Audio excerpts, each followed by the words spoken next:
A more advanced sound is rolling your R's against the harp. Here's an example. Oh, that sounded terrible. And this is where using the right harp for the right sound is important. So now I'm going to roll my R's, this time with a Doromb Blackfire. And let's see how it goes.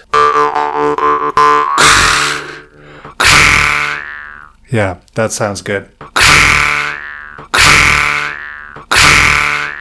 So hopefully that sounded okay. I'm just learning how to do that one. To roll my R's with the harp, I kick my tongue forward. So I kick from the back of the throat, and then I'm trying to press my tongue up against this tongue, up against the reed.